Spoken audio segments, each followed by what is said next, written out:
Olá amigos e irmãos, bem-vindos ao canal Elucidar. Não se esqueçam, deem um like, se inscrevam no canal, toquem no sininho e toquem também em todas, para receberem todas as notificações. Se gostarem do conteúdo, compartilhem. Terceira ordem, espíritos imperfeitos. Perguntas de 101 a 105 de O Livro dos Espíritos. 101 a 106. 101. Características gerais.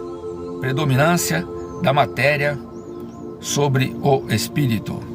Propensão ao mal. Ignorância, orgulho, egoísmo e todas as más paixões que são suas consequências. Eles têm a intuição de Deus, mas não o compreendem. Nem todos são essencialmente maus. Entre alguns, há mais leviandade, inconsequência e malícia do que verdadeira maldade. Alguns não fazem o bem nem o mal, mas apenas pelo fato de não fazerem o bem já demonstram sua inferioridade. Outros, ao contrário, se comprazem no mal e ficam satisfeitos quando encontram a ocasião de o fazer. Podem aliar a inteligência à maldade ou à malícia, mas qualquer que seja seu desenvolvimento intelectual, suas ideias são pouco elevadas e seus sentimentos mais ou menos inferiores. Seus conhecimentos sobre as coisas do mundo espírita são limitados e o pouco que sabem se confunde com as ideias e os preconceitos da vida corporal. Eles podem nos dar apenas noções falsas e incompletas, mas o observador atento encontra, muitas vezes, em suas comunicações imperfeitas, a confirmação das grandes verdades ensinadas pelos espíritos superiores. Seu caráter se revela pela sua linguagem. Todo espírito que em suas comunicações revela um mau pensamento pode ser classificado na terceira ordem. Por consequência, todo mau pensamento que nos é sugerido vem de um espírito desta ordem. Eles veem a felicidade dos bons, e isso é, para eles, um tormento incessante, porque sentem todas as agonias que originam a inveja e o ciúme. Conservam a lembrança e a percepção dos sofrimentos da vida corporal, e essa impressão é, muitas vezes, mais dolorosa do que a realidade. Sofrem verdadeiramente pelos males que suportaram em vida e pelos que fizeram os outros sofrer. E como sofrem por longo tempo, acreditam que irão sofrer para sempre. A providência, para puni-los, permite que assim pensem. Pode-se dividi-los em 5 classes principais. 102. 10ª classe. Espíritos impuros. São inclinados ao mal e fazem dele o objeto de suas preocupações. Como espíritos, dão conselhos falsos, provocam a discórdia e a desconfiança e se mascaram de todas as formas para melhor enganar. Eles se ligam às pessoas de caráter mais fraco, que cedem às suas sugestões, a fim de prejudicá-los, satisfeitos em poder retardar o seu adiantamento e fazê-las fracassar nas provas por que passam. Nas manifestações, esses espíritos são reconhecidos pela linguagem, a trivialidade e a grosseria das expressões.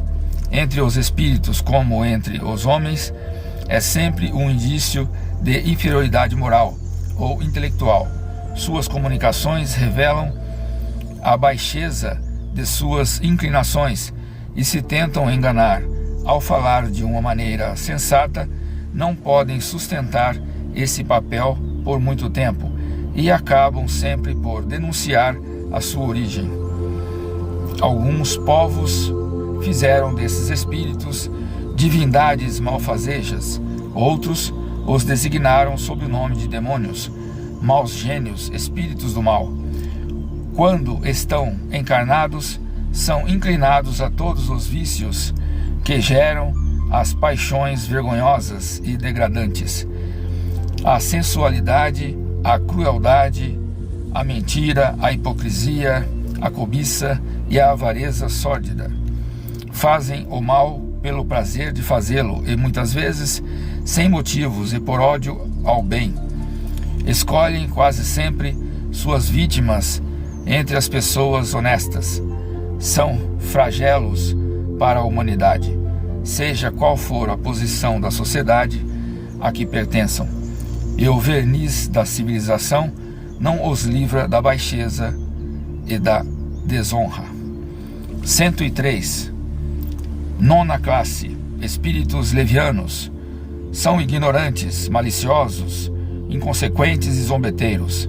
Envolvem-se em tudo, respondem a tudo, sem se preocupar com a verdade. Comprazem-se em causar pequenos desgostos e pequenas alegrias, atormentar e induzir maliciosamente ao erro por meio de manifestações, de mistificações e espertezas. A esta classe pertencem os espíritos vulgarmente designados sob os nomes de duendes, trasgos, gnomos, diabretes. Estão sob a dependência dos espíritos superiores que se utilizam deles muitas vezes, como fazemos com os nossos servidores. Nas suas comunicações com os homens, a linguagem é algumas vezes espirituosa e engraçada, mas quase sempre sem profundidade. Compreendem os defeitos e o ridículo humanos, exprimindo-os em tiradas mordazes e satíricas. Se usam nomes supostos, é mais para se divertir conosco do que por maldade. 104. Oitava classe. Espíritos pseudo-sábios. Seus conhecimentos são bastante amplos, mas acreditam saber mais do que sabem na realidade, tendo realizado alguns progressos sob diversos pontos de vista. Sua linguagem tem uma característica séria que pode induzir ao erro e ocasionar enganos sobre suas capacidades e seus conhecimentos, mas isso é apenas um reflexo dos preconceitos e das ideias sistemáticas que conservam da vida terrena. É uma mistura de algumas verdades ao lado dos erros mais absurdos, no meio dos quais sobressai a presunção, o orgulho, a inveja e a obstinação, das quais não puderam se libertar. 105. Sétima classe. Espíritos neutros. Não são bastante bons para fazer o bem, nem suficientemente maus para fazer o mal. Inclinam-se tanto para um quanto para o outro, e não se elevam acima da condição comum da humanidade, tanto pela moral quanto pela inteligência. Eles se prendem às coisas deste mundo e lamentam a perda das alegrias grosseiras que nele deixaram. 106. Sexta classe. Espíritos batedores e perturbadores. Esses espíritos não formam, propriamente falando, uma classe distinta quanto às qualidades pessoais, podendo pertencer a todas as classes da terceira ordem. Manifestam frequentemente sua presença por efeitos sensíveis e físicos, como pancadas e movimento, o movimento e o deslocamento anormal dos corpos sólidos, a agitação do ar, etc.